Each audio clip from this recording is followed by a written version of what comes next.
Assalamualaikum warahmatullahi wabarakatuh.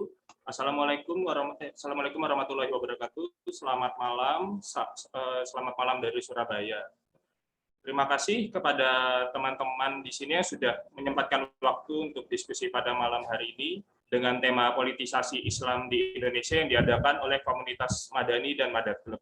Pada malam hari ini saya bertindak sebagai moderator, dan sebelum itu izinkan saya untuk mengenalkan diri saya sendiri, yaitu pertama, nama saya adalah Arzudan Fazadinan, dan saya sekarang adalah mahasiswa semester 3 di Ilmu Politik Universitas Airlangga. Dan pemateri pada diskusi pada malam hari ini merupakan Mas Abdul Ghaffar Karim. Beliau menyelesaikan pendidikan sarjana di jurusan Politik dan Pemerintahan Visipol UGM pada tahun 1994 dan melanjutkan master di Department of Asian Studies and Language di Flinders University of South Australia pada tahun 2000 dan menyelesaikan S3 Ilmu Politik di Universitas Gadjah Mada pada tahun 2018. Dan minat kajian Mas Ghaffar sendiri meliputi agama dan politik sesuai dengan tema pada malam hari ini dan tata kelola pemilu. Dan khusus tata kelola pemilu ini saya selalu menemukan riset-riset Mas Ghaffar bersama dosen saya sendiri, Prof. Ramlan Surbakti. Dan selanjutnya minatnya juga ada desentralisasi dan studi demokrasi. Dan banyak sekali publikasi dari Mas Ghaffar sendiri, namun yang terakhir yang saya tahu pada tahun lalu, Mas Ghaffar baru menerbitkan buku yang berjudul Menegosiasi Ulang Indonesia, Perubahan Politik dan lembaga-lembaga agama di Manado dan Sumeneb dalam era awal reformasi pada tahun 1999 sampai 2005. Lalu untuk sedikit mungkin pengantar singkat pada diskusi pada malam hari ini terkait tentang politisasi Islam di Indonesia, itu kayak ada semacam dua kata yang mirip tetapi sepertinya berbeda, kayak politisasi agama atau politik agama. Saya menggunakan definisi dari mantan Menteri Agama Lukman Hakim Sarifuddin. Beliau menjelaskan bahwa politisasi agama adalah menjadikan Islam atau agama sebagai media, sarana, dan instrumen untuk mencapai tujuan pragmatis, sedangkan politik agama adalah menjadikan agama sebagai pijakan utama dalam berpolitik. Nah, politik agama ini bisa berarti kebijakan negara tentang agama, yaitu mengatur tentang keputusan politik atau ketetapan negara yang menyangkut tentang kehidupan keagamaan. Dan dalam sejarah politik Islam sendiri, Islam itu seperti agama politik. Hal ini didasarkan karena pada kelahirannya di Islam sendiri itu ada berbagai macam peristiwa politik yang bersinggungan, dan ini juga diperkuat juga dengan di Al-Quran sendiri ada beberapa ayat yang menjelaskan atau bersinggungan tentang politik, dan juga ada hadis yang menjadi hadis yang diucapkan oleh Rasul untuk merespon kondisi politik yang terjadi pada zaman itu.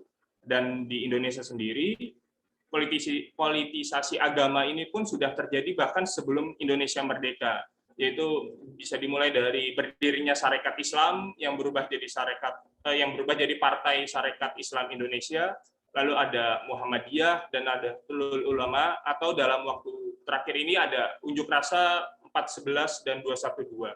Itu adalah contoh nyata dari politisasi agama. Nah, dari berbagai macam fenomena yang sudah ada ini, saya juga mengutip dari tulisan Mas Ghaffar yang lain yang mengatakan bahwa agama pun telah mapan menjadi salah satu variabel yang penting sudah lazim penggunaan bendera agama di atas panggung politik. Lalu Islam sebagai agama telah bergeser menjadi kekuatan politik dan dipolitisasi oleh aktor politik di Indonesia. Lalu bagaimana latar belakangnya, kelompok mana saja yang terlibat, dan perubahan atau dalam waktu dekat ini sejauh apa politisasi agama dapat mendongkrak suara Partai Islam dalam pemilu 2024, mungkin akan dijelaskan lebih lanjut oleh Mas Ghaffar. Mungkin itu saja pengantar singkat dari saya. Untuk Mas Ghaffar, mungkin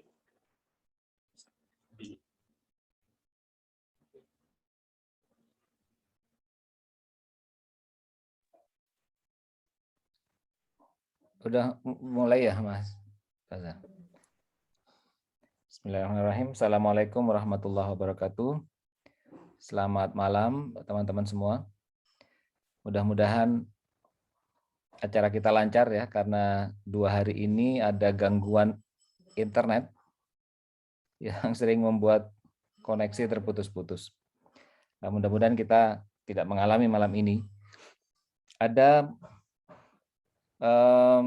sebenarnya saya tergoda untuk menyiapkan bahan presentasi ya, agar lebih terarah. Tapi saya khawatir itu merusak suasana nanti, tidak bisa membuat kita ngobrol-ngobrol dengan santai. Itu satu. Yang kedua, kadang-kadang kalau dipersiapkan terlalu detail, yang saya sampaikan justru malah permukaan ya, bukan hasil endapan. Bukan hasil endapan yang betul-betul merupakan pengetahuan yang saya yakini. Nah, karena itu saya memilih yang tidak menggunakan bahan-bahan saja dulu. Seringkali ini cerita saja nih, seringkali kalau kepepet itu ya, saya lupa sama sekali misalnya bahwa di suatu saat ada acara diskusi, itu saya malah blank sama sekali mau bicara apa dan baru terpikir sedetik sebelum berbicara. Setelah itu saya seringkali kagum sendiri dengan apa yang saya katakan. Karena saya kepepet kemudian menggali apapun yang mengendap. Dan karena kita mengatakan sesuatu yang mengendap, maka terasa ada keyakinan di situ. Ketimbang kalau saya menyiapkan the power of kepepet nih katanya. Daripada kalau saya menyiapkan banyak hal, ngecek literatur gitu, nanti malah permukaan hasilnya. Sama kayak kalau maling ketangkap basah itu larinya betul-betul secepat atlet yang sudah latihan bertahun-tahun itu. Coba aja kalau ada maling itu dikejar, itu pasti susah dikejarnya. Nah, teman-teman semua, kalau kita berbicara soal politisasi Islam, kita bicara dalam banyak spektrum sebenarnya. Dan malam ini saya ingin melihat dalam 2 aspek yang nampaknya bertolak belakang. Bertolak belakang dalam arti perlakuannya berbeda, yaitu politisasi secara historis dan politisasi secara politik elektoral. Ini berbeda. Secara historis pada intinya ya, secara historis Islam itu adalah kekuatan politik yang disingkirkan sebagai sebuah kekuatan politik, tapi secara elektoral umat Islam itu adalah kekuatan yang sangat diperhitungkan dan cenderung selalu dimainkan sebagai isu elektoral. Nah, aktornya bisa berbeda-beda, akan tetapi itu berjalan dengan agak bertolak belakang. Jadi historis dan elektoral itu yang nanti kita akan highlight. Pertama yang historis dulu. Secara historis ada penyingkiran terhadap politik Islam dari catatan sejarah. Tapi ini tidak eksklusif kepada Islam, tapi juga terjadi kepada kelompok sosialis. Sejarawan seperti Heather Sutherland itu pernah menulis bahwa sejarah profesional modern Indonesia itu serupa dengan sejarah profesional modern dunia pada intinya, yaitu sejarah yang ditandai oleh glorifikasi atas, kalau di tingkat global ya, glorifikasi atas kekuatan kapitalisme dan penyingkiran atas kekuatan sosialis dan Islam. Itu kalau di skala global. Saya pernah melihat di Amerika ya, terasa betul museum-museum di sana itu punya misi utama untuk mengatakan bahwa komunisme itu jelek, Islam radikal itu jelek, dan kapitalisme itu bagus. Kira-kira begitulah ya. Ditambah kadang-kadang Nazi kalau ada kesempatan itu digambarkan sebagai sesuatu yang jelek. Contoh misalnya ya, ada museum yang sangat bagus, sangat keren, namanya Vietnam Memorial Park. Museum yang terbuka gitu ya, yang sebenarnya bukan museum tempat menyimpan sesuatu, tapi tempat mencatat nama-nama orang yang gugur di Vietnam. Kalau kita belajar sejarah dunia, ya, atau yang belajar hubungan internasional, kita tahu persis bahwa Perang Vietnam itu adalah kesalahan keputusan pimpinan politik di Amerika yang tidak menghitung betapa kuatnya gerilyawan di sana. Jadi kalau ada banyak tentara Amerika meninggal di situ. Yang salah ya yang memerintahkan berangkat ke sana.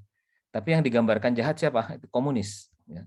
Karena komunis itu menghabiskan nyawa anak-anak kita, gitu kira-kira.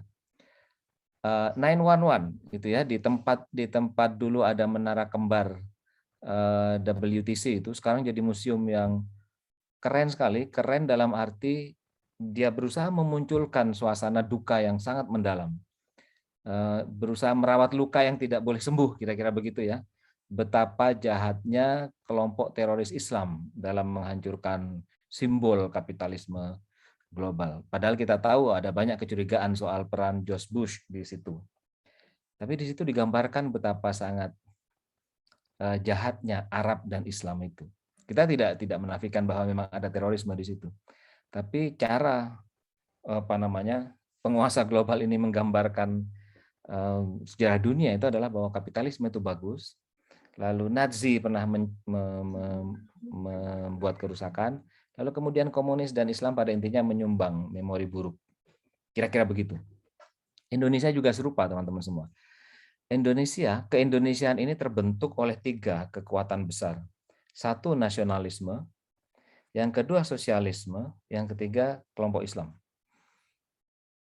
Kelompok Islam ini penting karena memang mayoritas Islam ya di daerah-daerah yang diduduki oleh Belanda dan terjadi perlawanan itu mayoritas Islam. Sosialisme jelas penting karena sosialisme memberi kita cara berpikir yang paling mudah ya untuk menunjukkan betapa menderitanya kita ditindas oleh imperialisme. Sosialisme itulah yang membantu kita membuat itu masuk akal. Nasionalisme juga penting karena satu, gerakan nasionalisme itu adalah gerakan yang sangat populer di tahun 1900-an awal, dan yang kedua itu membantu kita untuk berpikir dalam satu unit identitas ya, dari Sabang sampai Merauke, timur sampai ke Talaut itu bisa berpikir dalam satu unit identitas dengan nasionalisme. Jadi tungku terbentuknya keindonesiaan itu ada 3, yaitu nasionalisme, sosialisme, dan Islam. Nah, masalahnya kemudian yang memenangkan panggung sejarah setelah Indonesia terbentuk itu adalah kelompok nasionalis. Dan terutama sekali kelompok nasionalis yang radikal, kira-kira begitu ya, yang dikomandani oleh Soekarno. Kelompok nasionalis yang lebih soft, yang simbolnya adalah Hatta itu harus tersingkir. Yang keras ya, yang garis keraslah yang kemudian mendominasi. Dan itu nantinya sejak tahun 50-an itu bertemu dengan militer, terutama dengan Nasution. Jadi kelompok nasionalis dan kelompok militer ini adalah 2 pasangan yang mendominasi sejarah pasca Indonesia terbentuk, dan karenanya sangat menentukan bagaimana sejarah Indonesia ditulis.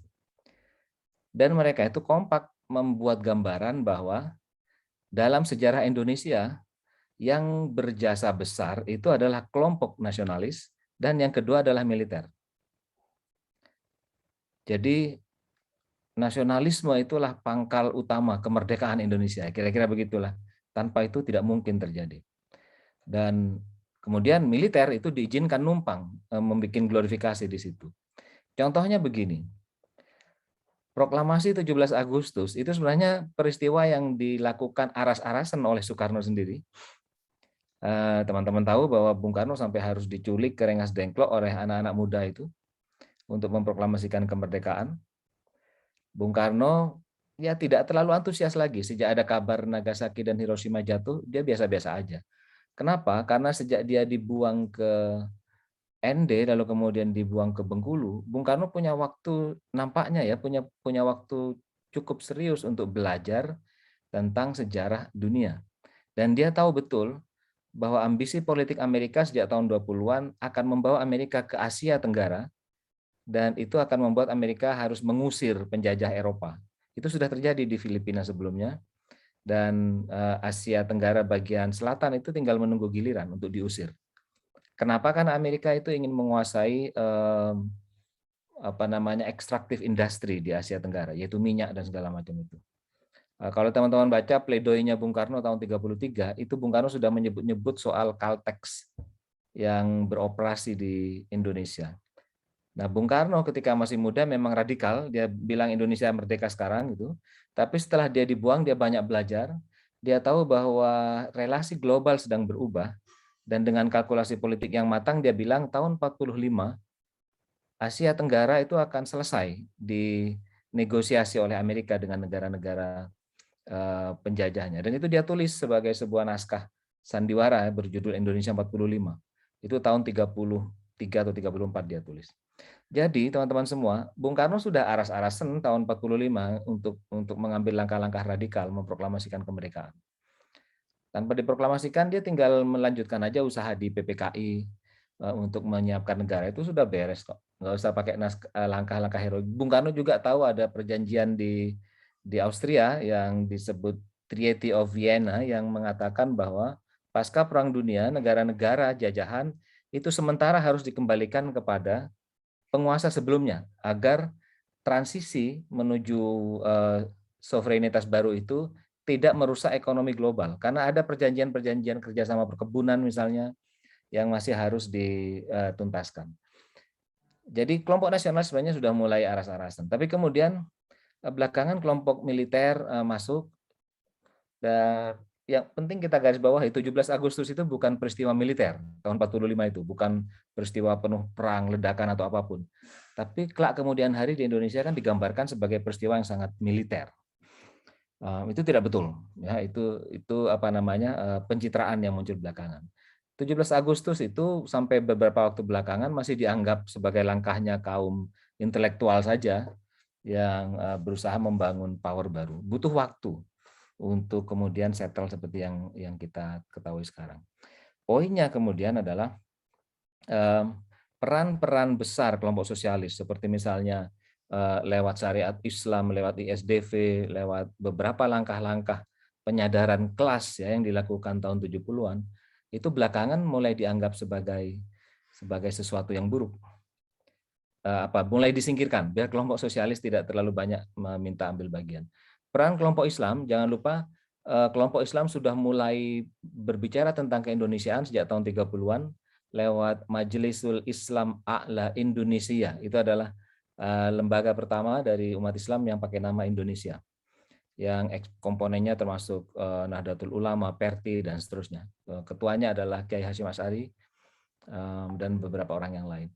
Jadi teman-teman semua, ada peran yang kontributif dari kelompok sosialis yang membantu orang memahami soal perjuangan kelas, dan kelompok Islam yang misalnya membantu dengan cepat membentuk dalam tanda petik ya radikalisme untuk mengusir kekuatan asing yang dianggap menindas umat Islam di Indonesia. Perjuangan umat Islam di Indonesia itu sangat sosialis waktu itu ya, sangat kiri, sangat kelas, sangat penyadaran kelas. Syariat Islam itu syarikat Islam itu lahir dengan tujuan itu. Intinya yang ingin saya katakan adalah tiga tungku ini perannya sama-sama besar. Tapi kelak kemudian hari sejarah dituliskan sebagai hanya perannya kelompok nasionalis dan kelompok sosialis serta kelompok Islam itu perannya adalah pengacau. Itu terutama terasa di pelajaran pendidikan sejarah perjuangan bangsa yang sangat militeristik di masa Orde Baru. Jadi yang berjasa itu adalah kelompok nasionalis dan militer menurut sejarah itu. Lalu kelompok Islam di mana adanya? Kelompok Islam itu adanya di DI, TII gitu ya, memberontak. Kelompok Islam itu adanya di pengacau-pengacau di Lampung begitu ya, kalau digambarkan oleh Orde Baru itu. Kelompok Islam adanya di pembajakan Woyla yang kita tidak tahu persis apakah betul itu peristiwa murni atau cuma rekayasa dan seterusnya. Jadi Islam digambarkan kepada kita adalah kelompok-kelompok garis keras yang kadang-kadang slendro ketika Republik sedang ditata. Begitu juga kelompok sosialis yang sering diulang-ulang pada kita itu adalah peristiwa Madiun. Lalu bagaimana kelompok sosialis itu membangkang kepada pemerintah nasional. Ya, karena pemerintah nasional dikuasai oleh kelompok sosialis garis keras. Tidak banyak diceritakan ke kita bahwa pemberontakan fisik yang pertama terjadi itu dilakukan oleh PKI tahun 26. Jadi intinya tidak ada jasa dari kelompok sosialis, ya kelompok kiri dan kelompok Islam jika dibandingkan dengan kelompok nasionalis. Kelompok sosialis dan Islam itu cuma pengacau lah dalam sejarah, kira-kira begitu. Persis sama seperti cara Amerika menggambarkan komunisme dan Islam itu sebagai biang keladi persoalan-persoalan dalam hubungan global. Jadi itu yang pertama teman-teman semua. Secara historis, politisasi Islam itu bagi saya bermakna sebagai penyingkiran Islam dari panggung sejarah. Sama seperti penyingkiran kelompok sosialis dari panggung sejarah. Dianggap tidak berjasa dalam sejarah, dan dalam sejarah kerjaannya hanya menumpahkan noda-noda yang mengotori sejarah. Karena itu, di masa Orde Baru, masif sekali upaya pendidikan yang dilakukan oleh pemerintah untuk mengatakan bahwa kelompok kanan dan kelompok kiri itu punya potensi bahaya yang sangat besar. Mereka menyebutnya sebagai ekstrim kanan dan ekstrim kiri. Eka dan Eki gitu ya singkatannya ya. Mbak Eka dan gimana sih? Mas Eki dan Mbak Eka.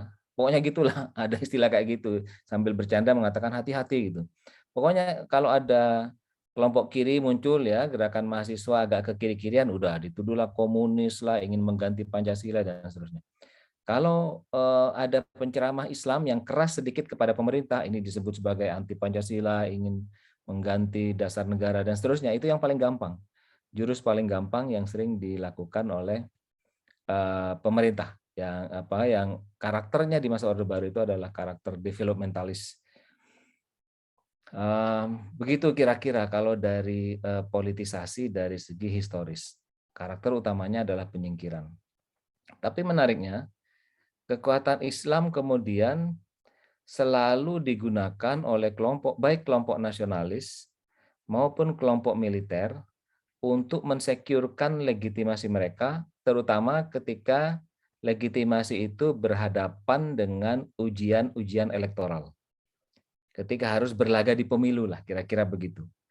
Ini yang kemudian membawa kita pada diskusi kedua, yaitu soal bagaimana politisasi Islam secara elektoral.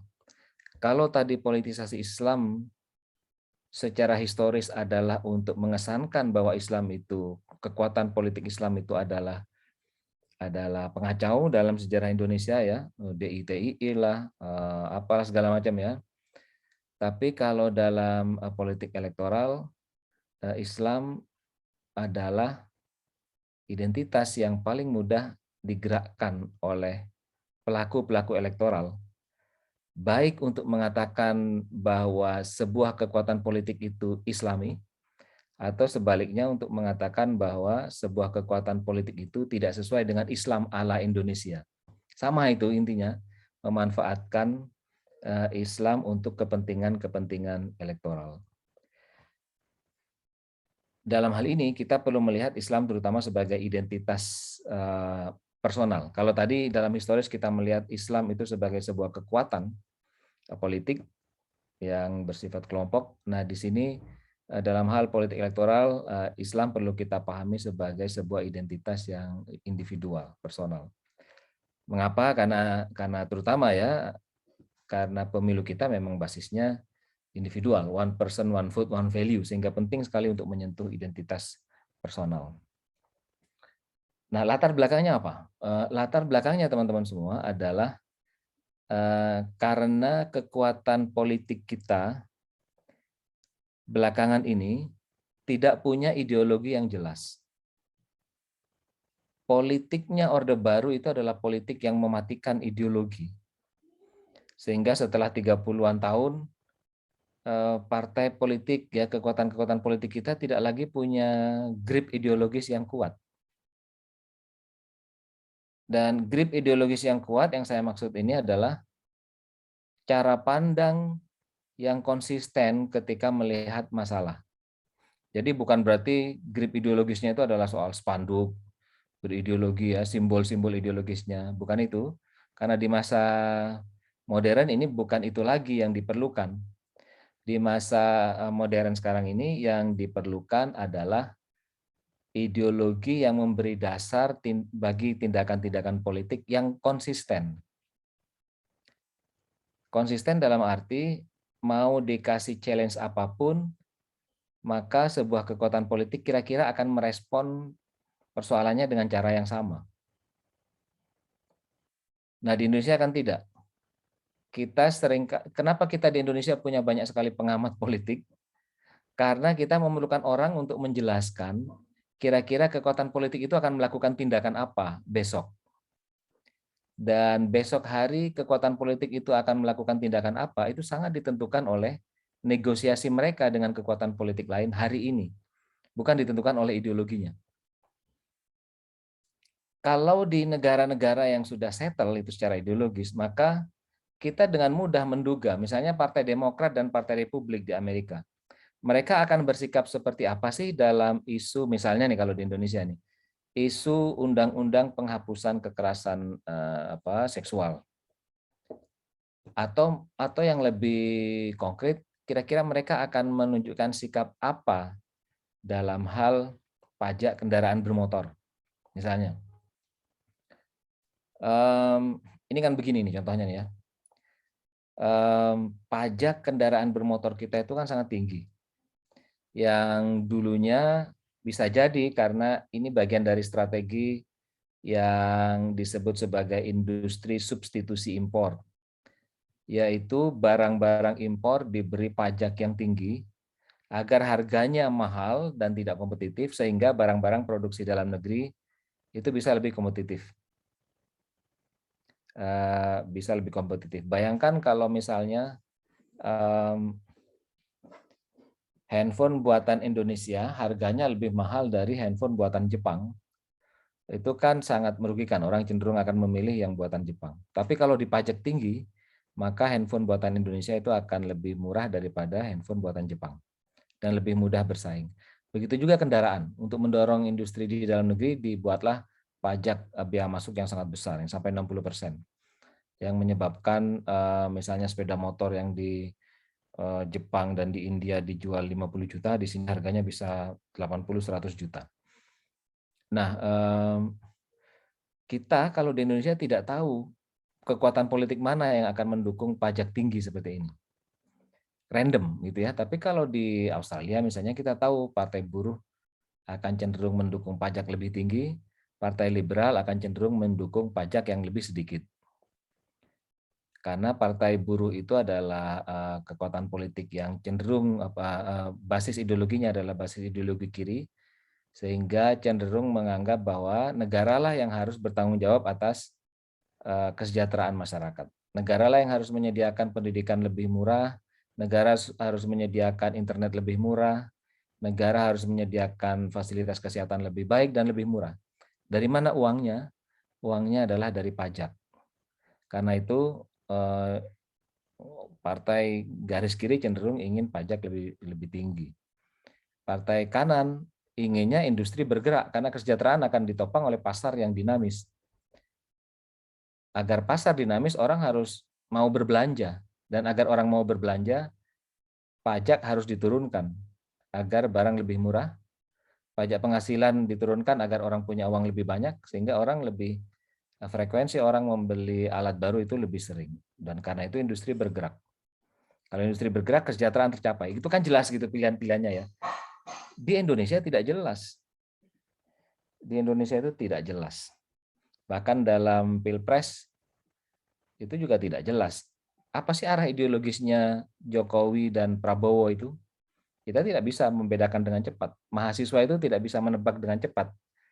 Kalau Prabowo yang menang atau Jokowi yang menang, UKT akan naik atau akan turun, gitu kira-kira ya. Nggak tahu bedanya itu. Kalau ditanya bedanya, nanti aktivis mahasiswa jawabnya nyelamur-nyelamur. Wah ini kan soal, wah pokoknya gitu ya. Tapi nggak konkret. Nggak konkret. Harga bensin akan naik atau turun misalnya. Internet buat mahasiswa akan gratis atau tidak, itu nggak ada bedanya itu. Kita nggak bisa menebak bedanya Jokowi atau Prabowo. Alasan utamanya teman-teman semua karena tidak ada ideologi yang mendasari sikap mereka. Rumusan-rumusan visi dan misi mereka tidak ada jejak ideologisnya sama sekali. Yang ada adalah kalkulasi pragmatis soal beberapa isu dan hitungan-hitungan berdasarkan big data mana yang kira-kira populer terhadap pemilih. Kalau kekuatan politik tidak punya ideologi, maka mereka sebenarnya tidak mudah merumuskan program yang jelas dan konsisten. Programnya cenderung mengawang-awang, tidak konkret. Tidak konkret seperti politik di Amerika atau di Australia yang sangat daily ya, yang sangat langsung mengidentifikasi persoalan sehari-hari di masyarakat, menjawab masalah-masalah yang dihadapi masyarakat secara sehari-hari, misalnya soal suplai air, soal internet, pendidikan, kesehatan, dan seterusnya, transportasi begitu. Di kita tidak.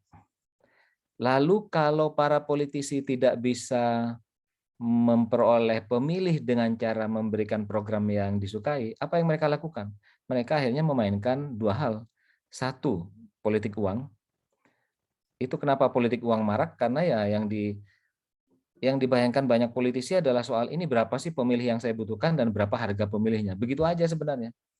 Lalu mereka beli suara itu entah secara langsung lewat vote buying atau lewat penyelenggara pemilu, lewat apa yang dikenal sebagai vote trading. Membeli suara entah secara eceran atau secara grosiran. Itu yang terjadi pada akhirnya.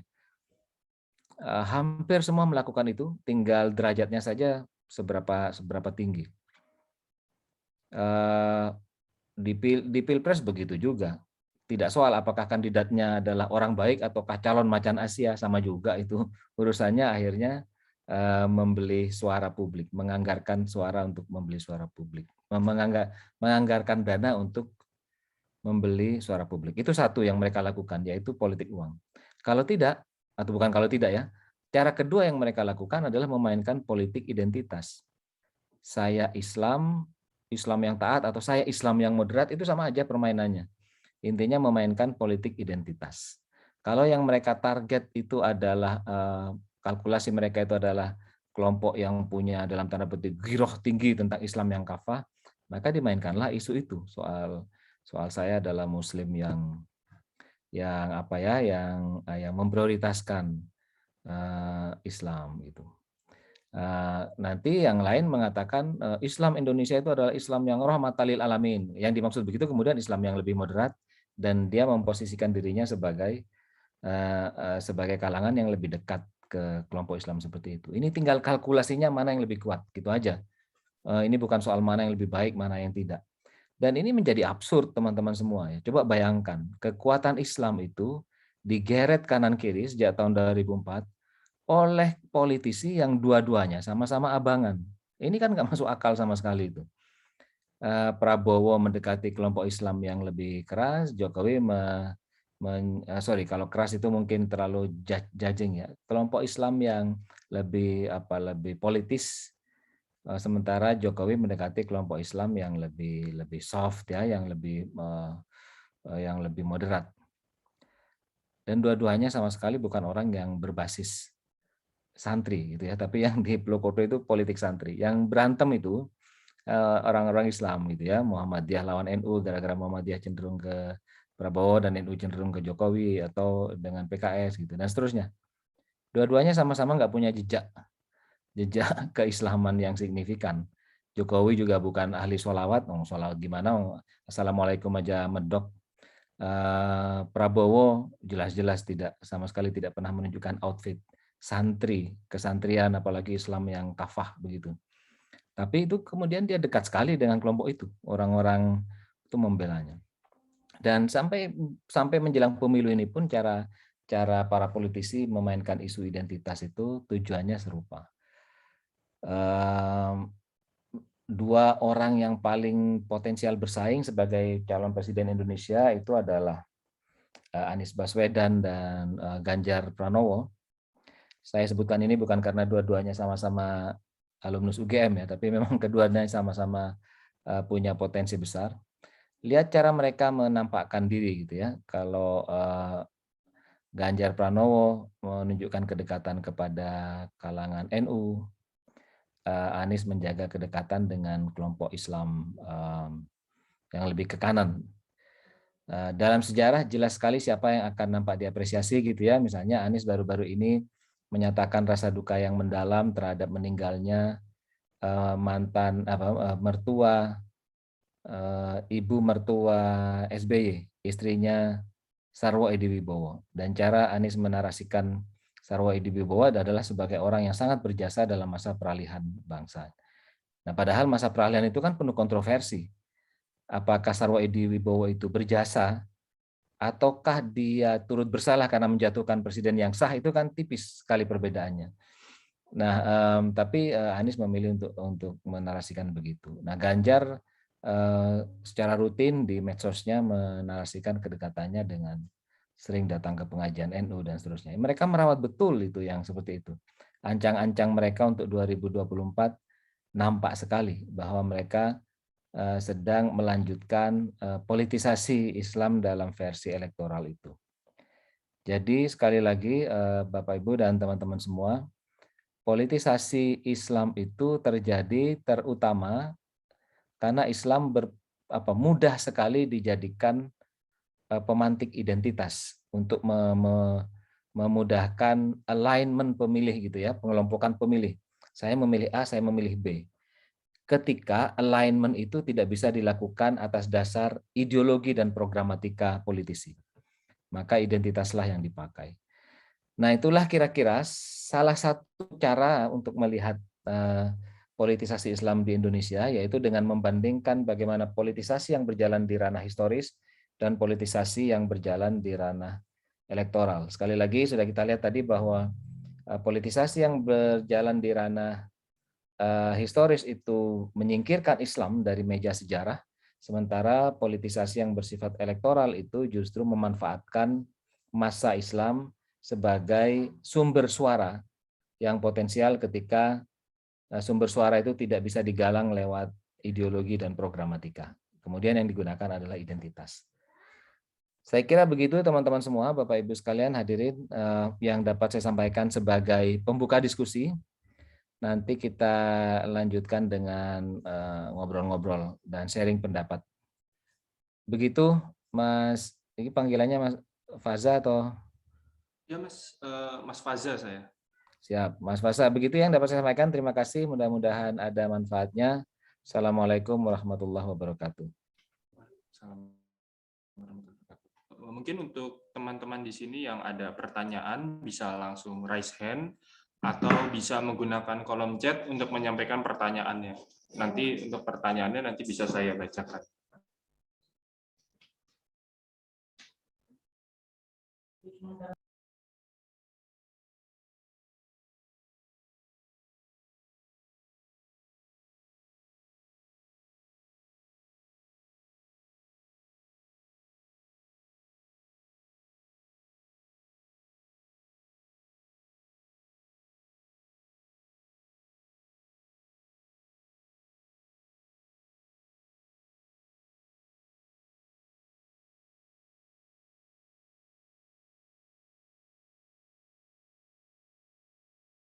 Senang ini Kak.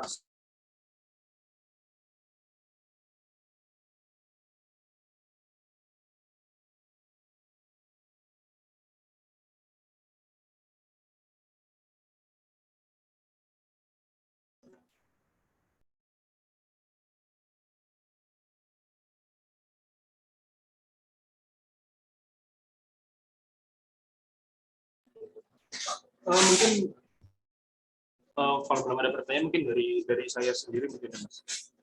Kayak saya sendiri ingin mengetahui gitu kayak di zaman sekarang khususnya kayak era sekarang khususnya kayak partai-partai politik Islam itu kan ada kayak kecenderungan kayak misalnya kayak PKB bercorong dengan NU, PAN atau dengan Muhammadiyah atau partai-partai Islam yang lainnya.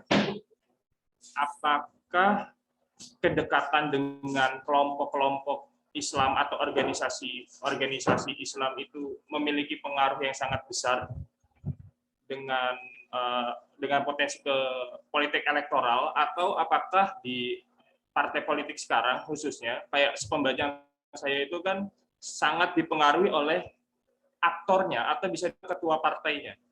Apakah narasi narasi itu aja cukup di partai politik sekarang, atau membutuhkan sosok aktor yang kuat gitu. Kayak misalnya kita juga bisa ngelihat fenomena terakhir ini gitu Mas, kayak yang soal baliho gitu. Karena sepenglihatan saya tuh hampir semua yang baliho-baliho itu adalah ketua partai gitu. Jadi kayak kalau misalnya kata dosen saya Prof. Laman itu kayak partai politik sekarang itu sudah tidak menjunjung tinggi tentang kaderisasi dari partai tapi lebih cenderung pragmatis, apakah di partai Islam sendiri itu berpengaruh gitu. Jadi ada tokoh siapa atau narasinya itu seperti apa. Mungkin itu Mas. Ya, Mas Faza, salah satu problema partai politik di Indonesia adalah figur yang terlalu sentral. Itu tidak khas fenomena partai Islam, tapi juga terjadi di banyak partai lain ya. Misalnya begini, partai yang dianggap sebagai partainya NU karena dua hal ya, karena dideklarasikan oleh tokoh-tokoh NU tahun 99, dan kedua karena basis sosialnya NU, yaitu PKB, itu praktis tidak ada sirkulasi kekuasaan di lingkup elit sejak tahun 99. Muhaimin Iskandar sudah berada di sentrum ya, sudah berada di pusat kekuasaan PKB sejak tahun 99 dan tidak turun sampai sekarang, sudah 22 tahun. Itu lama sekali. Sama lamanya dengan Megawati. Partai lain yang punya sirkulasi agak rutin itu ya Golkar saya kira. Golkar yang memang lebih terstruktur dan kemudian lebih terlembaga sehingga ketergantungan pada figur tidak terlalu penting. Golkar akan berjalan terus ya, kira-kira siapapun figurnya. P3 sampai taraf tertentu juga sama. Akan tetapi partai lain seperti PAN misalnya, figur masih terlalu menentukan itu. Di PAN sampai akhir-akhir ini Amin Rais itu masih menjadi tokoh sentral, sehingga apapun penjelasannya selalu dicari ke Sawitsari begitu ya, ke rumahnya Pak Amin. Sawitsari menghendaki apa begitu. Ketika ruang bagi Sawitsari itu makin lama makin berkurang di PAN, yang terjadi adalah terbentuk partai baru kemudian. Jadi betapa pentingnya figur ini. Jadi figur partai itu kemudian ukurannya itu mengikuti ruang gerak figur. Nah, sayangnya partai Islam juga masih kebanyakan tidak beranjak dari situ. Dan ini berbahaya. Pertama karena tadi yang disampaikan Mas Faza yang juga banyak sekali disebut-sebut oleh Pak Ramlan, partai tidak punya insentif untuk melakukan kaderisasi. Gerbong tidak pernah bergerak. Kalau gerbong tidak bergerak, maka tidak ada sirkulasi pengelola di dalam. Dan ini menyebabkan makin lama seorang figur itu makin terlalu kuat, karena siapapun yang berkuasa di partai itu pasti telah melewati approval yang dia buat. Jadi kemudian ini menjadi tidak sehat. Tidak ada kritik terhadap pimpinan partai. Partai bisa tetap dipimpin oleh orang yang bahkan punya catatan korupsi misalnya. Ya, ada partai Islam yang pimpinannya itu menurut KPK lampunya kuning sehingga dia tidak bakal bisa jadi menteri karena dengan mudah akan diciduk kalau aneh-aneh dikit. Tapi toh dia tetap stabil aja di partai itu. Tidak bisa diturunkan, tidak ada gerakan untuk melakukan sirkulasi. Dan makin lama kesetiaan orang-orang di partai itu makin personal, urusannya makin soal ketua umum, begitu kira-kira ya. Sehingga kalau ketua umum punya kepentingan, semua harus bergerak ke bawah. Resource-nya partai itu harus bergerak ke bawah. Soal baliho yang disebut-sebut Mas Faza tadi itu kan adalah contoh bagaimana kepentingan ketua umum partai itu langsung menjadi programnya partai. Langsung menjadi programnya partai. Baliho itu narasinya saja yang dibuat di pusat, tapi pendanaannya ketika betul-betul dibuat untuk dipasang itu kan dari daerah-daerah. Itu adalah tanda kesetiaan, tiket kesetiaan kepada ketua umum. Dan ini ketua umum itu adalah kalimat yang jauh lebih sakral daripada ideologi. Orang-orang partai itu tidak akan pernah tersinggung kok kalau ideologinya disindir. Tapi bayangkan kalau saya menyindir sedikit saja ketua umum partai, itu bahkan teman-teman dekat saya sendiri sudah keluar sungunya itu, kata orang Jogja itu ya, apa namanya, menyatakan ketersinggungan kalau ketua partainya disindir. Tentu saja ketersinggungan dengan bergaya nampaknya bercanda, tapi saya tahu persis itu mereka tersinggung gara-gara ketua umumnya disenggol. Begitu sih cara saya melihatnya, Mas Faza. Terima kasih Mas. Mungkin ini ada yang raise hand. Mas Reza, bisa langsung on mic aja Mas. Oke, ya terima kasih Mas Gafar udah berkenan untuk berdiskusi di Madat Club. Ini sebetulnya saya ada pertanyaan sedikit ini berkaitan dengan politisasi Islam. Beberapa minggu yang lalu saya nemu buku itu pokoknya mengkaitkan antara pilihan politik sama kesalehan. Nah, saya juga agak kaget ini kesalehannya. Bahkan ada indeks kesalehan, saya juga bingung yang dimaksud indeks kesalehan ini gimana. Mungkin orang ditanya sholat berapa kali, ya pastinya mau menganggap dirinya soleh lah. Nah, sebetulnya apakah ada kaitan antara kesalehan penduduk di sebuah wilayah tertentu dengan politisasi Islam di wilayah itu? Soalnya saya juga sering mendengar ya, semisal kalau saya dari Surabaya itu ada wilayah Sidotopo, itu katanya orang berjanggut. Terus, wah ini tempatnya orang PKS, cuman masih belum ada penelitian ya, apakah betul itu tempatnya PKS atau tempatnya teroris ya, karena juga ada mantan teroris di sana, ada 3 orang. Nah, apakah ada kaitan antara kesalehan yang terakumulasi di sebuah wilayah dengan preferensi politik atau mungkin politisasi agama di wilayah itu? Begitu aja mungkin, Mas Gafar. Terima kasih.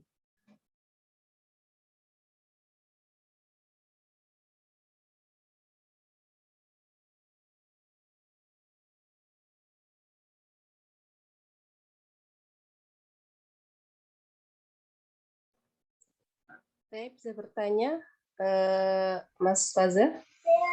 Mungkin untuk ini pertanyaannya dijawab, satu pertanyaan langsung dijawab gitu aja mungkin ya. Oke.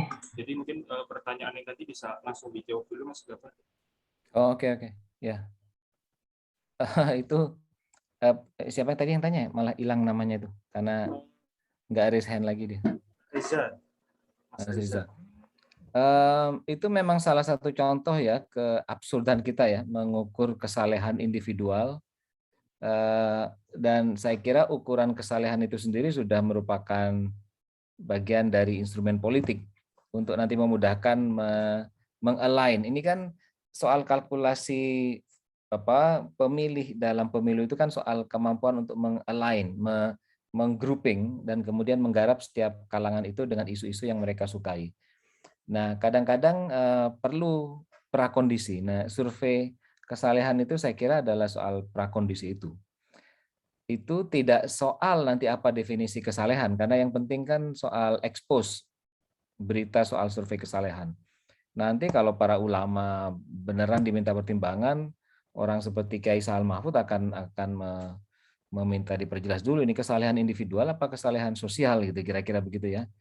Apakah ini soal keasikan orang dengan ritus yang sangat individualistik, yang sangat ekstatif gitu ya, ataukah kesalehan dalam arti membantu orang lain menyelesaikan masalah-masalahnya, membereskan persoalan dalam komunitas, baik komunitas kecil maupun komunitas besarnya, dan seterusnya. Soal definisi saja sudah wah debatnya itu nggak akan pernah selesai. Apalagi ketika tiba-tiba diukur soal kesalehan. Nah, saya menduga itu memang sejak awal pun itu adalah bagian dari politisasi, sehingga nanti pertanyaannya apakah derajat kesalahan itu menentukan politisasi Islam. Menurut saya itu justru sekunder, karena yang primer adalah pertanyaan jangan-jangan survei itu sendiri adalah alat politisasi, prakondisi menuju politisasi itu. Jadi tidak ada yang kebetulan kemudian dalam proses ini. Ini sudah dirancang oleh beberapa orang termasuk akademisi saya kira ya, dosennya teman-teman semua ini, Pak Ramlan sering beberapa kali menasihati saya dengan menyuruh tapi sebenarnya melarang gitu ya Mas Faza dan teman-teman semua. Jadi begini cara beliau menceritakan. Dia menyebut salah seorang kolega di ilmu politik UNER dan mencontohkan ke saya. Dia bilang begini, Far, kalau kamu mau kaya, ikuti saja si Anu itu. Jadi konsultan politik, jadi survei, bikin saja apapun yang diminta politis itu kaya itu. Kamu jangan hanya tenggelam di kampus. Saya paham yang beliau maksud ya. Ini menyuruh tapi sebenarnya melarang. Intinya jangan tiru-tiru orang itu yang hanya membantu politisi dan kemudian menjadi kaya raya. Nah, banyak akademisi yang seperti itu teman-teman semua, yang punya kapasitas memang untuk nampaknya mensurvei tapi sebenarnya menciptakan prakondisi bagi politisasi. Begitu cara pandang saya, Mas siapa tadi lupa lagi namanya? Mas Reza, Mas. Mas Reza. Begitu ya. Untuk yang cerita itu saya sedikit mengerti. Ya, udah, nggak usah disebut-sebut tapi ya. Mungkin itu bisa dicukupkan terlebih dahulu pertanyaan itu. Mungkin ada pertanyaan lagi nih, ada dari Mas Ardi atau Wipi, untuk bisa mungkin para raisen bisa langsung menyampaikan saja pertanyaannya.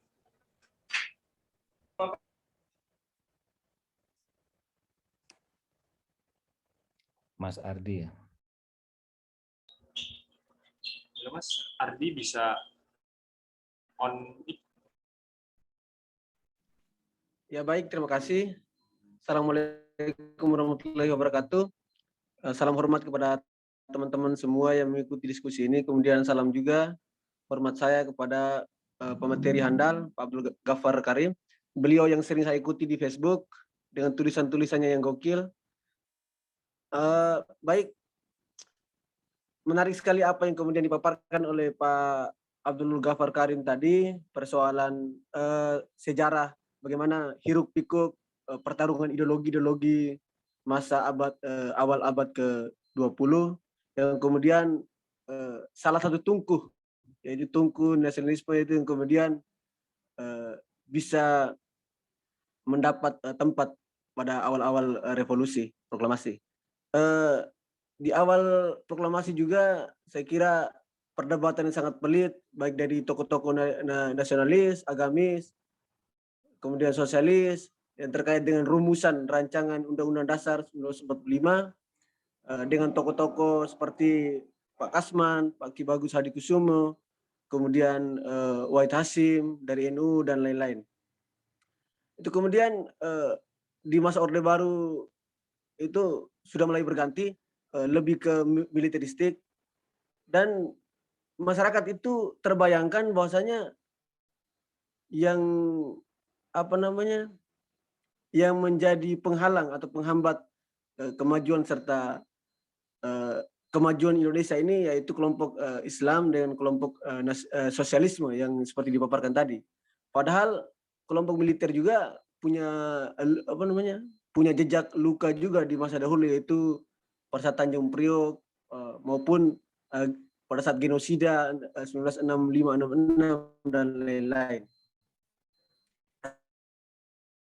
Tapi kemudian di reformasi sampai saat ini, nah bagaimana kemudian bisa mengukur kedekatan, kenapa bisa militer sama kaum Islam saat ini sangat-sangat dekat dan sangat-sangat solid begitu. Mungkin itu pertanyaan saya. Saya kembalikan. Terima kasih.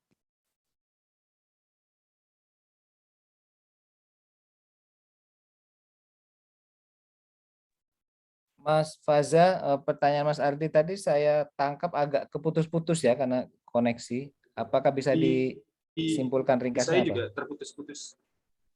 Mungkin bisa ulangi di bagian akhirnya tadi Mas Ardi bisa diulang lagi pertanyaannya. Soal ya baik. Bagaimana kita bisa mengukur setelah reformasi 23 reformasi ini kedekatan militer dan politik Islam? Kita bisa bagaimana Pak Ghaffar bisa mengukur kedekatan antara militer dan politik Islam? Mungkin itu pertanyaan saya. Saya kembalikan. mungkin yang ingin ditanyakan dari Mas Ardi ini bagaimana kedekatan militer ini dengan mungkin kalangan aktor-aktor dari Islam ini dalam mempertahankan kekuasaan, mungkin dalam konteks mungkin setelah tahun 1965. Mungkin seperti itu, Mas. Ya, begini, kalau soal kedekatan Islam dengan militer itu agak maju mundur ya teman-teman semua ya. Ada naik, ada turun begitu ya. Dan itu berjalan sejak lama. Bisa ditarik sampai ke tahun 45 begitu ya. Ketika banyak sekali laskar yang terbentuk dan basisnya itu adalah kekuatan politik Islam. Seperti misalnya Laskar Hizbullah, Laskar apalagi ya, ada beberapa yang besar-besar. Dan mereka itu memang ya membawa politik identitas sejak lama. Contoh nih misalnya contoh. Ketika dilakukan pemilihan Panglima Besar TKR yang pertama di Jogja, itu sidangnya itu kan seringkali digambarkan serem ya oleh banyak sejarawan itu. Para pimpinan laskar itu ya memang serem ya, kayak preman bersenjata itu ngumpul-ngumpul duduk bersidang sambil senjatanya ditaruh di atas meja gitu, suasananya perang banget. Dan mereka memilih Panglima TKR yang pertama. Dan karena banyak sekali laskar yang berbasis agama, maka ketika dilakukan pemilihan Panglima TKR, yang mereka pilih bukan tentara yang profesional. Yang mereka pilih itu adalah orang yang nampaknya kira-kira agak santri lah begitu ya. Yang kemudian muncul dengan elektabilitas paling tinggi begitu, itu adalah Panglima Banyumas yang bernama Kolonel Sudirman. Yang tampangnya itu kayak kiai gitu ya, kurus-kurus, pakai peci gitu, guru di sekolah Muhammadiyah. Tidak banyak pengalaman militernya dibandingkan dibandingkan Mayor Urip Sumoharjo misalnya, pensiunan Kenil. Ini Sodanco Sudirman ini waktu itu pangkatnya pendidikan peta, itu memukau bagi banyak kalangan ini karena nampak santri. Dia kemudian terpilih dalam keadaan yang serba sulit ya. Dia kepemimpinannya kemudian adalah kepemimpinan simbolik, bukan kepemimpinan yang mengatur strategi militer. Strategi-strategi perangnya banyak ditentukan oleh dua orang Batak, satu bernama TB Simatupang, dua bernama Abdul Haris Nasution. Sudirman sebenarnya nggak terlalu hebat sebagai seorang ahli strategi militer, tapi dia mampu memberikan kepemimpinan simbolik yang bagus, yang menjadi fondasi moral bagi TKR waktu itu yang kemudian bergeser menjadi TNI. Ini contoh saja kedekatan awal. Kelak ketika banyak masalah, misalnya nih ketika ada konflik dengan kelompok kiri yang berbeda haluan dalam cara mengelola negara baru yang melahirkan Madiun Affair tahun 48, maka pasukan yang diperintahkan oleh pemerintah RI waktu itu ya, saya lupa Perdana Menterinya siapa waktu itu, untuk menumpas pemberontakan di Madiun itu, untuk menyelesaikan konflik di Madiun itu adalah tentara Siliwangi. Tentara Siliwangi yang kemudian bekerja sama dengan kelompok-kelompok kelompok-kelompok Islam di Jawa Timur untuk menyelesaikan urusan. Kedekatannya begitu. Tahun 65 terjadi lagi momen-momen kedekatan antara kelompok Islam di Jawa Timur dengan militer.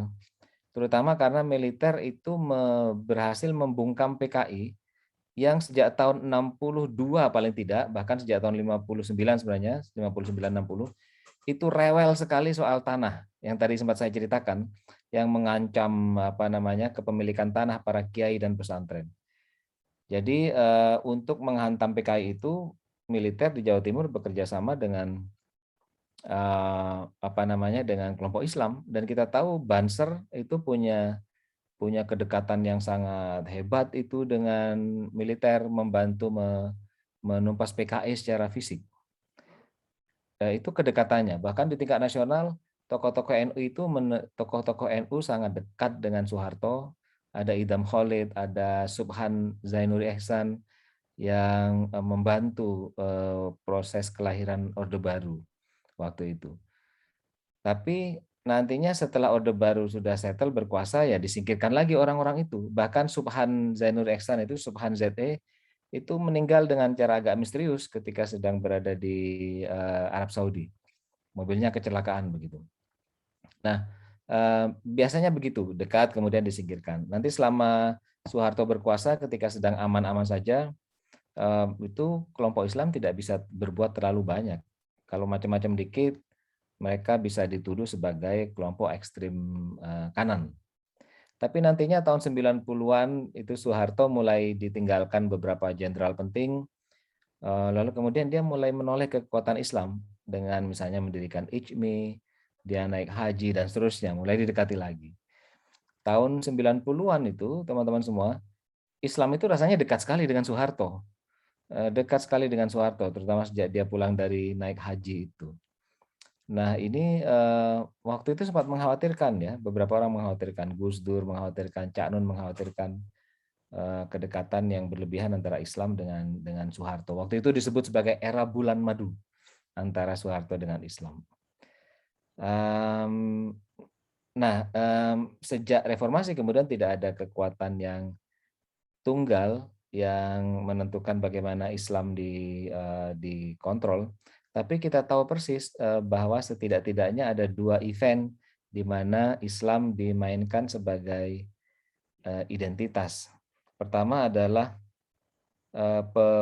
Pilkada DKI tahun 2000. Sebenarnya mulai sejak Pilpres tahun 2012, kemudian Pilkada DKI tahun 2000. Pilkada DKI 2012, Pilpres 2014, lalu kemudian Pilkada DKI 2017. Itu event-event di mana kekuatan politik mulai memainkan kedekatannya dengan Islam. Dan event kedua adalah ketika Gatot Nurmantio berusaha mendekati kelompok Islam dengan memainkan isu-isu kebangkitan komunis dan lain-lain. Jadi selalu begitu sih, naik turun, nanti digandeng, begitu berhasil ditinggal, digandeng lagi, gitu, dan seterusnya. Begitu Mas Ardi.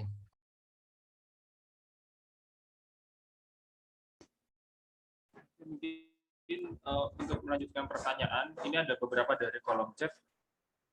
Mungkin yang saya pilih mungkin dari pertanyaan dari Mas Muhammad Afif terlebih dahulu. Nah, di sini Mas Afif mempertanyakan tentang politik identitas, terutama Islam selama ini cenderung dimaknai negatif. Apakah ada sisi positif dari menguatnya politik identitas? Bukankah penguatan identitas berkontribusi pada penguatan ideologis seperti PKS semakin ke kanan? Bukankah itu bagus untuk semakin memperjelas wajah ideologis PKS? Atau PKB yang semakin NU? Tidakkah itu bagus untuk memperjelas identitas PKB? Bagaimana menurut Mas Ghaffar terkait dengan irisan antara penguatan ideologi dan penguatan identitas tersebut?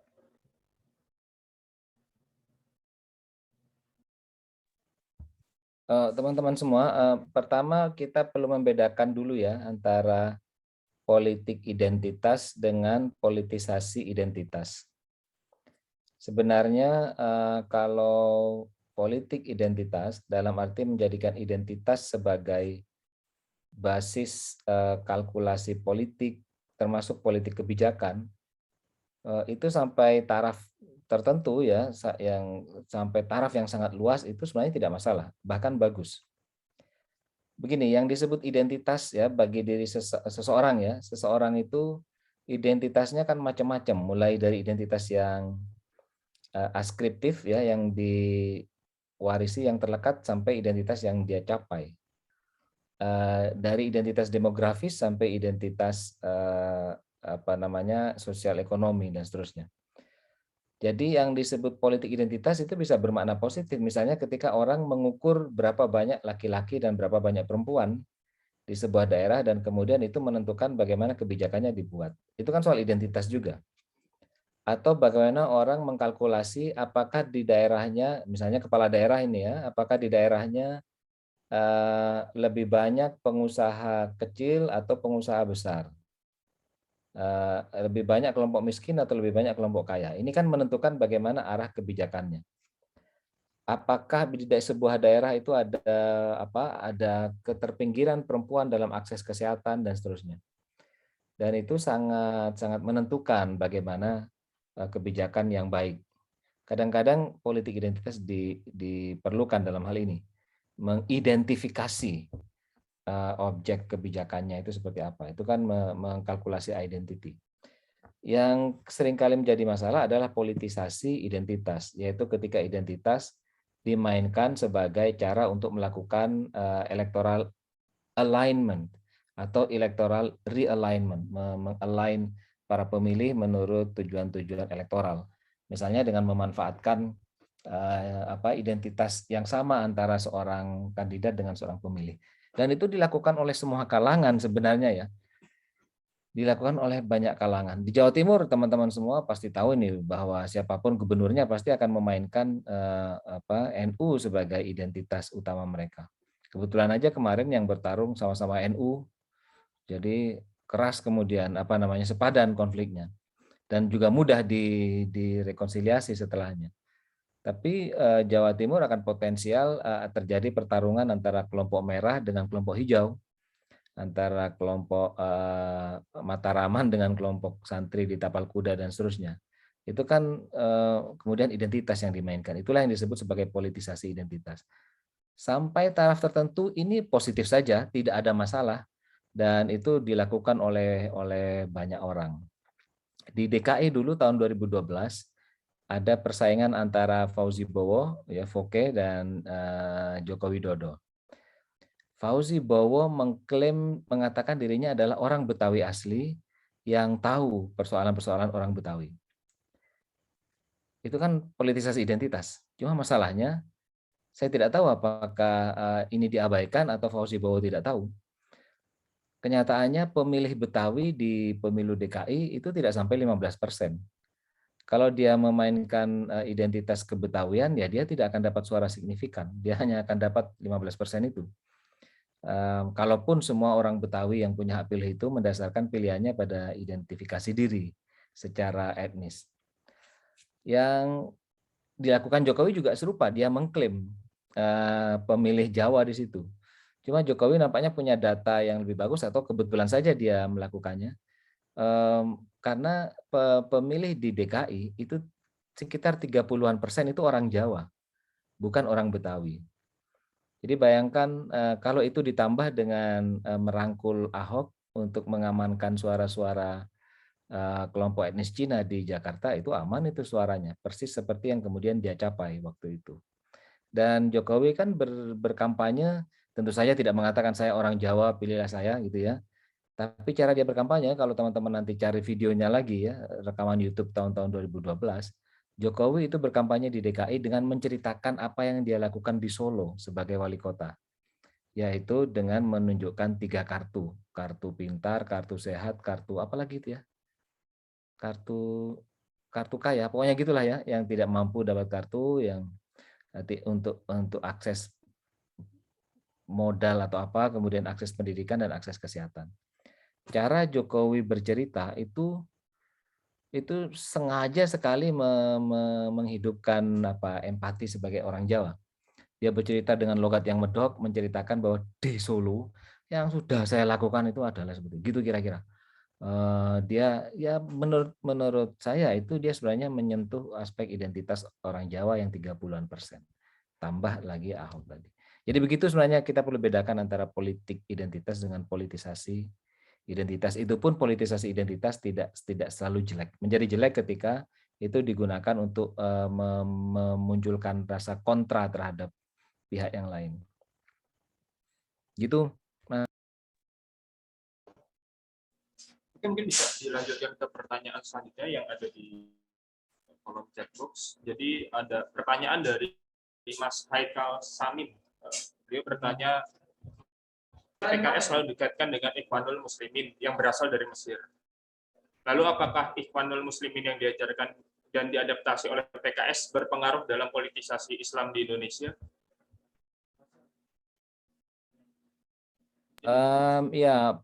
PKS itu sebenarnya bukan selalu dikaitkan dengan Ikhwanul Muslimin, tapi memang terkait ya.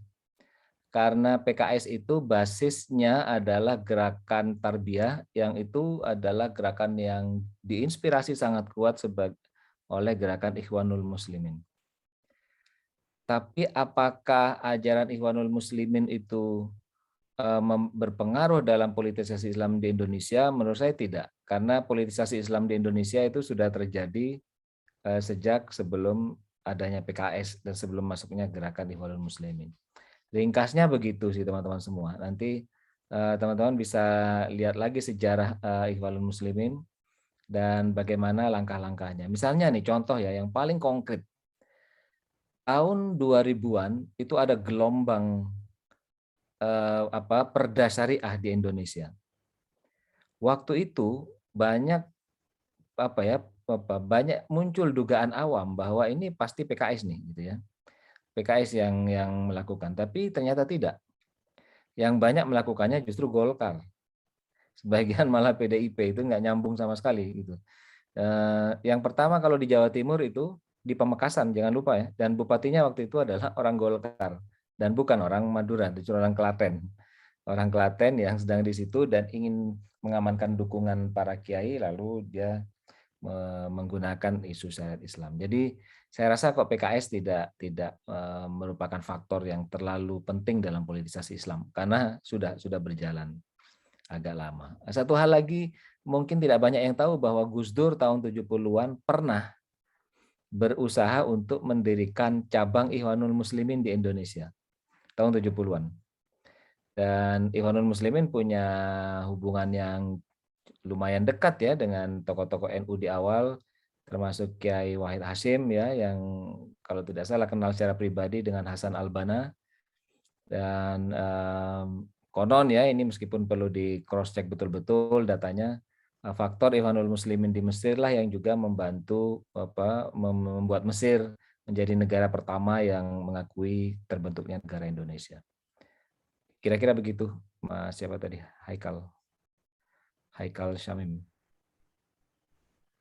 Ya, mungkin untuk pertanyaan selanjutnya ada Mbak Adelia Dwi Putri yang ingin dan menyampaikan pertanyaan langsung. Untuk Mbak Adelia.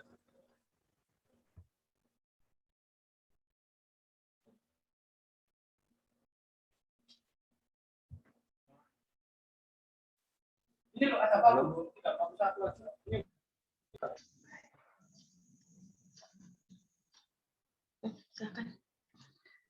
Terima kasih. Assalamualaikum warahmatullahi wabarakatuh. Para sahabat-sahabat semua, teman-teman semua. Akhir-akhir ini saya menyaksikan di media, di TV dan lain sebagainya, sesuai tadi yang disampaikan pemateri, yaitu ada politik nasional, nasionalisme, kalangan sosialis dan Islam. Saya melihat bahwa akhir-akhir ini politik berkembang di Indonesia. Yang saya lihat ini ada yang menarik, yaitu politik yang dilakukan oleh kalangan-kalangan NU. Seperti yang saya melihat bahwa politik NU itu politik kebangsaan. Yang kedua ada politik saya lihat sarungan dan santung. Saya melihat beberapa orang menarik dengan strategi atau politik-politik yang dibangun oleh kalangan-kalangan NU. Sehingga banyak partai Islam itu mencontoh gerakan-gerakan politik kalangan dari Nahdien. Saya ingin bertanya kepada pemateri, kira-kira apa yang menjadi magnet sehingga kalangan NU ini selalu menjadi politik yang dinanti dan diminati oleh masyarakat, sehingga satu-satunya yang saya lihat ini adalah selalu memiliki politik hubbul watan minal iman, menjaga tanah air adalah bahagian daripada iman, dan salah satunya juga itu selalu merawat NKRI. Nah, saya lihat beberapa partai-partai Islam ini sudah mulai juga ikut memakai strategi-strategi yang dilakukan oleh kalangan NU. Apalagi saya lihat ini NU ini selalu menjaga dan mengokohkan dan merawat NKRI. Jadi saya ingin tanya ini, kira-kira apa yang menjadi magnet sehingga banyak orang-orang itu atau partai-partai baik nasionalis dan partai Islam itu tertarik dengan gerakan-gerakan yang dilakukan oleh sahabat-sahabat atau teman-teman dari kaum Nahdien. Terima kasih.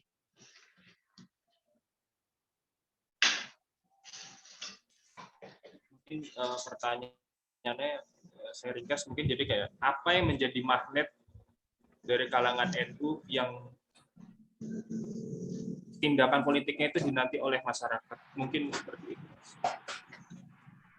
Makasih Mas Faza. Ini namanya Adelia Dwi Putri tapi laki-laki nampaknya ya? Ya, minta maaf istri ya, istri itu. Oh, oke.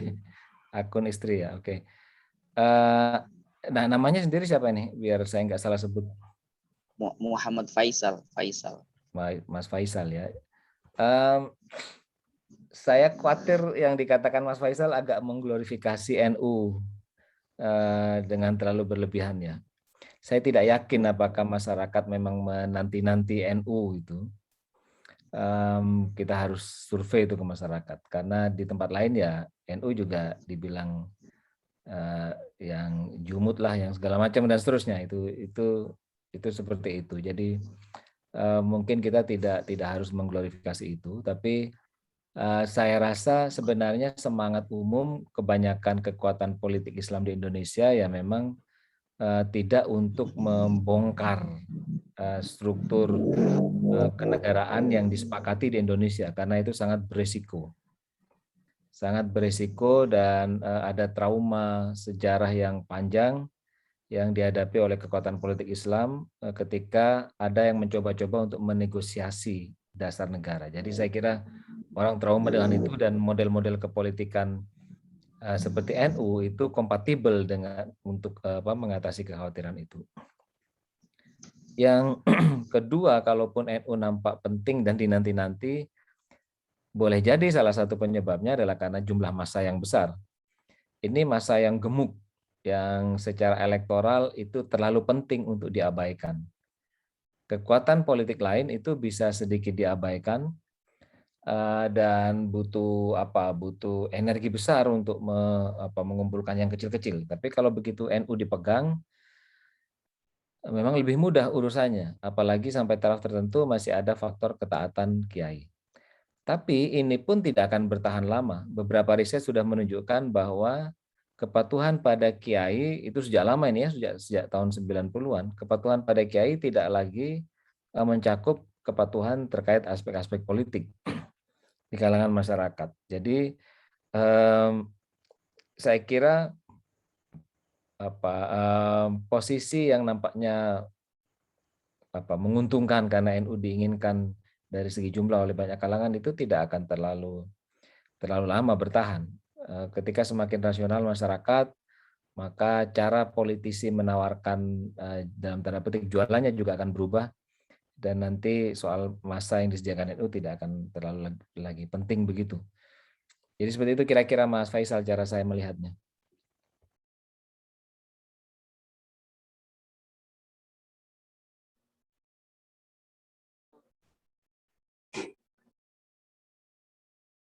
Oke, mungkin ini juga ada pertanyaan lagi Mas dari kolom chat box dari Mas Akarea. Dia mengatakan bahwa mengapa NU yang dulu memperjuangkan dasar negara Islam bersama Mas Yumi di zaman Orde Lama kemudian setelah Munas Situbondo 1983 menerima asas tunggal dan tidak lagi memperjuangkan dasar negara Islam. Apakah ini kemunduran atau kemajuan dari politik Islam di Indonesia? Ya tidak mudah untuk mengatakan itu kemunduran atau kemajuan. Tapi jangan lupa Mas Yumi pun setelah konstituante bubar juga tidak memperjuangkan dasar negara lagi. Itu selesai gitu ya.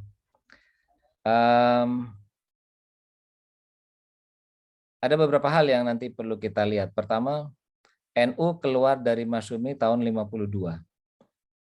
Sebelum pemilu tahun 55. NU menjadi kekuatan ketiga setelah Masyumi ya, PNI nomor 1, kedua Masyumi, ketiga NU, ketiga PKI.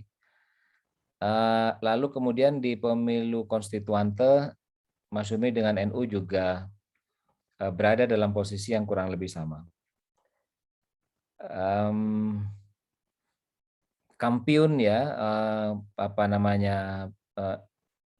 proponen utama ide untuk menjadikan Islam sebagai dasar negara itu adalah Muhammad Natsir dari Masyumi. Kita tidak tahu akan seperti apa arah sejarah andai Kiai Wahid Hasyim waktu itu masih ada. Karena sebenarnya Kiai Wahid Hasyim punya visi tentang formalisasi formalisasi syariah Islam dalam format ketatanegaraan Indonesia, tapi bukan secara ideologis, melainkan secara amaliah. Yang prakteknya sebagian masih bertahan sampai sekarang, termasuk urusan buktinya ada KUA begitu ya, ada KUA di mana pernikahan umat Islam diurusi oleh negara lewat lembaga secara khusus, haji juga diurusi dan seterusnya. Di Majelis Islam A'la Indonesia yang tadi saya ceritakan, itu pernah muncul usulan agar zakat itu diinkorporasikan dengan pajak pemerintah. Itu contoh dari syariat Islam yang menjadi dilaksanakan oleh negara. Jadi pajak itu diinkorporasikan dengan zakat. Itu pernah diperjuangkan begitu. Jadi kita tidak tahu bagaimana arahnya, tapi yang jelas Kiai Wahid Hasyim meninggal dan kemudian sebenarnya Masyumi berjuang agak sendirian soal mengusulkan dasar negara itu. NU mendukung dengan samar-samar, mendukung dengan hati-hati karena ini kaitannya dengan arah ketatanegaraan. Dan waktu itu memang dibuka peluangnya karena konstituante memang tugasnya adalah memikirkan ulang undang-undang dasar, termasuk memikirkan ulang apa yang disebut sebagai Stats Fundamentals Norm, ya, norma negara yang fundamental, yaitu pembukaan undang-undang dasar yang di situ ada dasar negara. Jadi memang boleh memikirkan dasar negara waktu itu. Tapi ketika konstituante dibubarkan, bukan hanya NU yang berhenti berpikir soal mengubah dasar negara, Masyumi juga berhenti. Natsir tidak lagi meng-approve cara apapun. Dia tidak mendukung cara-cara kekerasan untuk mengubah dasar negara karena sudah selesai di Masyumi, di konstituante, jadi Masyumi tidak melanjutkan. Jadi NU juga tidak melanjutkan, Masyumi tidak melanjutkan. Kalaupun nantinya tahun 83 NU menerima azas tunggal, itu karena banyak pertimbangan termasuk pertimbangan politik. Dan itu satu paket dengan arah perubahan yang dirancang oleh Gus Dur dan teman-temannya di kelompok 164 waktu itu namanya ya. Yang antara lain termasuk ada di situ adalah, kalau tidak salah adalah Fahmi Saifuddin, kakaknya Pak Lukman Saifuddin, dan yang lain-lain, Kiai Muhid Muzadi dan seterusnya, yaitu tokoh-tokoh muda waktu itu yang usianya 40-an, yang memikirkan bagaimana agar NU energinya tidak habis semata-mata untuk tujuan politik. Sementara warga NU kemudian banyak tertinggal. TKW, petani, itu banyak orang NU. Tapi tidak terurus. Ya sampai hari ini juga tetap tidak terurus tuntas sebenarnya. Tapi waktu itu lebih tidak terurus karena kesibukan NU dengan negosiasi politik. Kalau mau menekan kebijakan apapun di pemerintah tidak kuat karena dicurigai akan membawa semangat radikal begitu. Dan NU tidak menyangga waktu itu. Kalau sekarang ada kelompok yang keras menentang pemerintah, misalnya NU juga lebih keras lagi waktu itu. Tahun 80-an itu konflik antara NU dengan penguasa militer itu keras, itu banyak ditangkapi kiai-kiai NU itu. Radikal itu. Bahkan ada penulis yang menyebut NU itu adalah sebuah tradisionalis radikal. Ada bukunya itu, nanti teman-teman bisa cari itu. Jadi itu yang kemudian berusaha diubah oleh anak-anak muda waktu itu ya, generasi muda di kelompok 164. Yang menganggap energi NU habis hanya untuk urusan politik. Lalu rakyat tidak terurus. Civil society tidak diurus. Nah, kemudian mereka mengajak NU agar lebih berperan di civil society, sudahi urusan politik, dan kita terima asas tunggal. Udah kira-kira begitu urutan logiknya. Saya tidak berani menyimpulkan apakah ini kemunduran atau kemajuan dari politik Islam di Indonesia, tapi kejadiannya kira-kira begitu.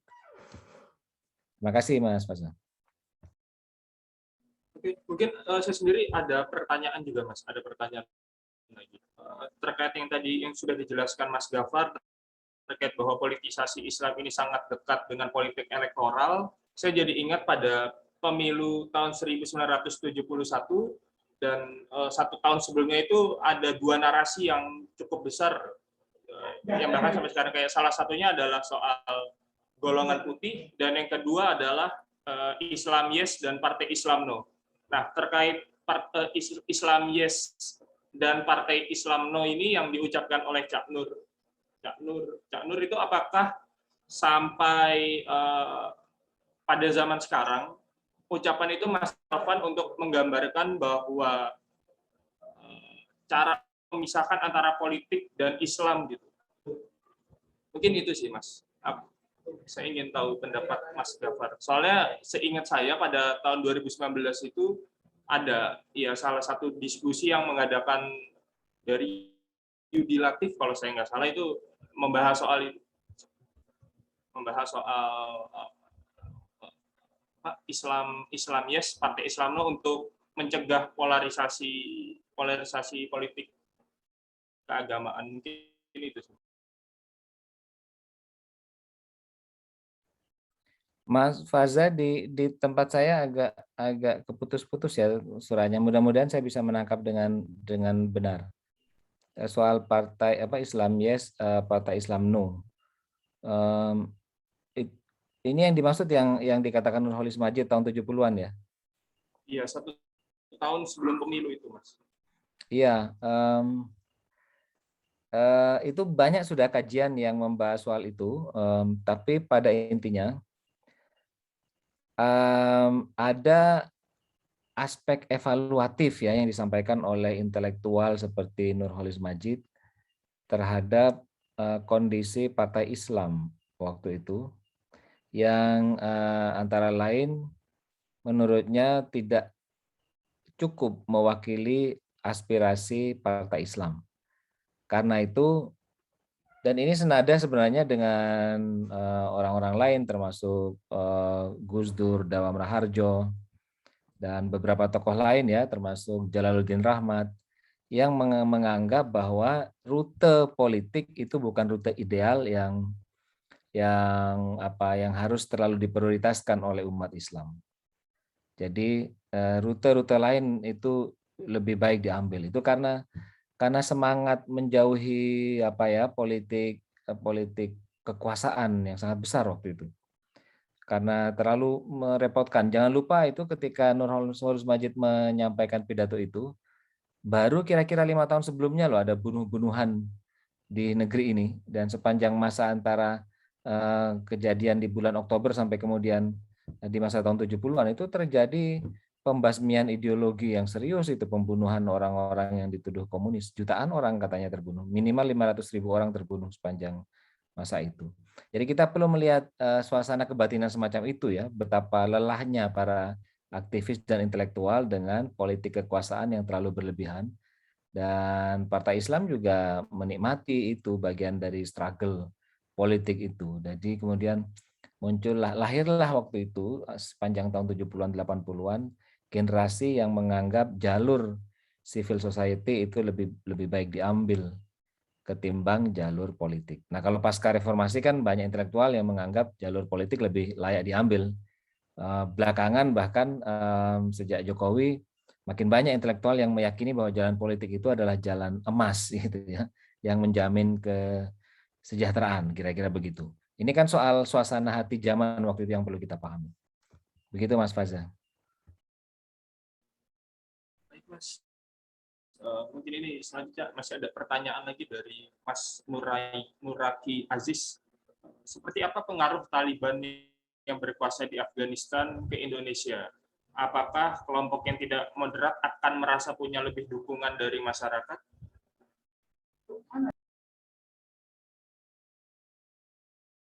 Saya terus terang tidak terlalu paham ya kira-kira akan seperti apa efek apa yang terjadi di Afghanistan itu ke Indonesia. Saya tidak secara khusus mempelajari hal itu sehingga tidak punya analisis apapun soal kira-kira arahnya akan kemana ini, apa efeknya. Bisa saja ada efek jangka panjang, bisa juga tidak ya bagi Indonesia. Kita belum tahu karena basis peluang resonansi kejadian itu ya, resonansi artinya di sana bergetar, di sini juga bergetar, itu tidak cukup besar. Beberapa kejadian internasional punya kemampuan beresonansi di dalam, tapi yang Taliban saya kira sangat sedikit ya kesamaan dengan situasi politik di Indonesia. Entah nanti akan menjadi inspirasi apa, karena kita ingat dulu bahwa revolusi Islam di Iran tahun 70-an akhir ya, yang menjatuhkan Shah Reza Pahlavi dan kemudian melahirkan sistem pemerintahan yang sangat teokratis di bawah Ayatollah Khomeini. Itu ternyata belakangan tahun 80-an menginspirasi pemakaian jilbab di Indonesia.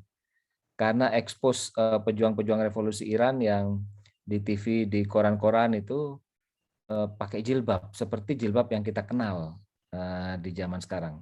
Kalau kita lihat hadirin yang ada di fotonya ada di Zoom meeting ini ya, itu jilbab yang cuma waktu itu di revolusi Iran warnanya hitam gitu. Itu yang kemudian sampai taraf tertentu menjadi inspirasi meluasnya pemakaian jilbab di Indonesia, terutama di tahun 90-an. Yang tentu saja orang-orang sekarang yang anti Syiah tidak mau disebut terinspirasi oleh revolusi Iran. Tapi itu contohnya. Saya tidak tahu akan seperti apa efeknya Taliban di Indonesia.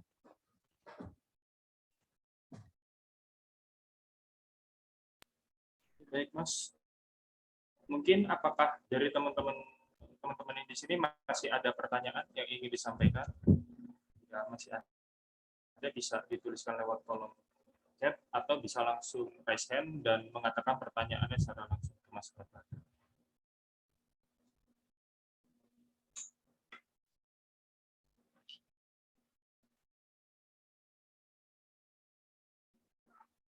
Ya, aku tinggal.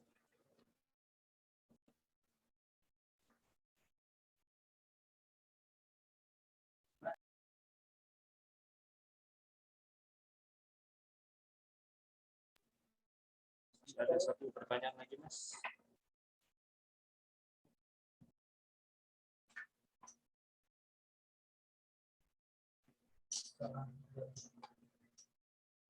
Oh ya, ada satu pertanyaan dari Mbak Eva. Dia bertanya terkait partai yang tidak ada kaderisasi pun tidak ada kritik dari partai. Dan ketika sampai di daerah dengan tidak adanya modal di atas, akhirnya orang yang minim tentang politik dengan modal koin bisa melaju menjadi wakil rakyat, terutama partai Islam.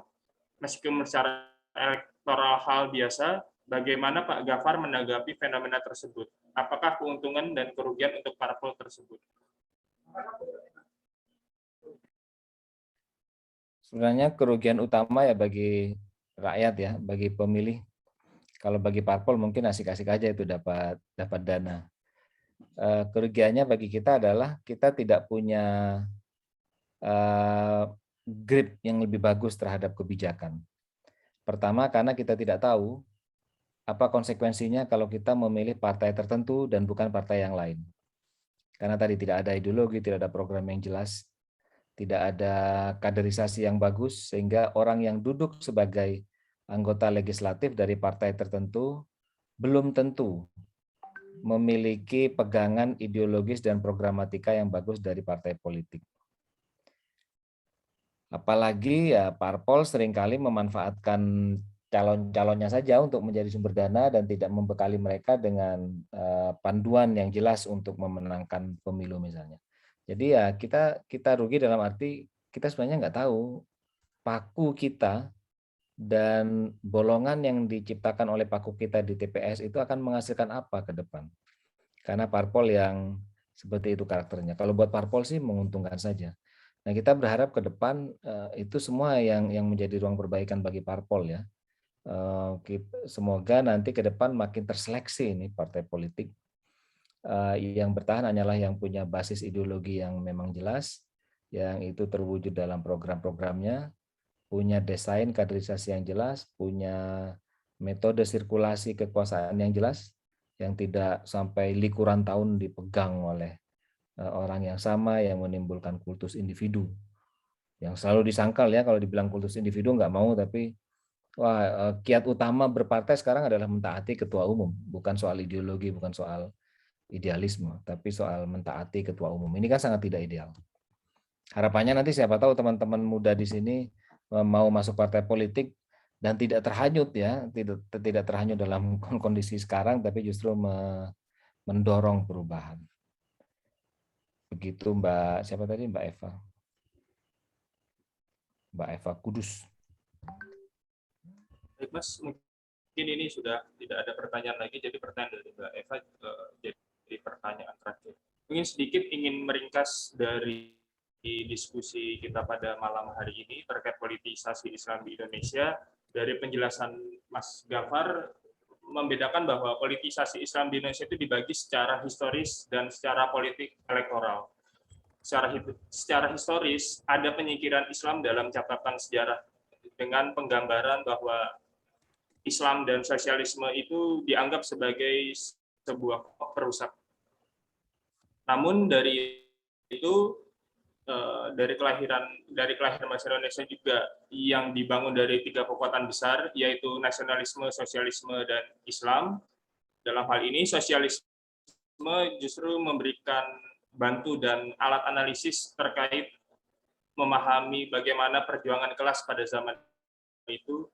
Lalu kelompok nasionalisme itu memberikan semacam arah gerak untuk mempererat persatuan yang ada di Indonesia dan membangun satu unit identitas dengan tujuan yang sama, yaitu untuk mengusir penjajahan dan kolonialisme. Dan selanjutnya dari Islam sendiri itu menggambarkan bagaimana kekuatan radikal yang mampu mengorganisir di kalangan akar rumput, yang salah satunya juga dilaksanakan oleh Sarekat Islam. Lalu secara elektoral, Islam digunakan untuk dimanfaatkan dalam kepentingan elektoral. Karena kekuatan Islam sendiri itu memiliki daya tarik yang sangat kuat, terlebih di Indonesia sendiri itu mayoritas warga negara menganut agama Islam. Lalu ada 2 hal yang dilakukan jika tidak menggunakan politisasi Islam di Indonesia, yaitu satu dengan politik uang dan memainkan politik identitas. Jadi para calon legislatif ataupun eksekutif yang ingin maju menjadi pemimpin daerah itu dia harus menyiapkan uang untuk membeli suara di masyarakat, atau dengan menggunakan politik identitas dengan membangun narasi bahwa jika kita memiliki identitas yang sama atau menciptakan musuh yang sama. Mungkin itu saja ringkasan dari saya. Terima kasih kepada Mas Gafar yang sudah mengisi diskusi pada malam hari ini. Politisasi Islam di Indonesia yang dari komunitas Madani dan Madat itu menjadi satu rangkaian dalam tema besar, yaitu Islam Madani. Dari yang sebelumnya ada beberapa pemateri yang sudah membahas dengan topik yang sudah ada. Mungkin itu saja, Mas Gafar. Apakah ada closing statement dari diskusi pada malam hari ini? Saya kira nggak ada, Mas Faza. Kita sudah diskusikan banyak hal tadi. Mudah-mudahan ini ada manfaatnya buat teman-teman semua. Terima kasih semuanya. Baik, Mas Gafar. Nah, untuk terkait diskusi ini, nanti setelah acara diskusi ini, video dari rekaman ini akan di-share di YouTube. Jadi mungkin ada beberapa hal yang ingin kembali diulang terkait topik pembahasan yang sudah dilakukan ini, bisa dicek nanti di YouTube di Madat. Itu saja. Mungkin terima kasih sekali lagi Mas Gafar. Semoga senantiasa sehat untuk tetap bisa mengajar karena saya jujur ada teman dari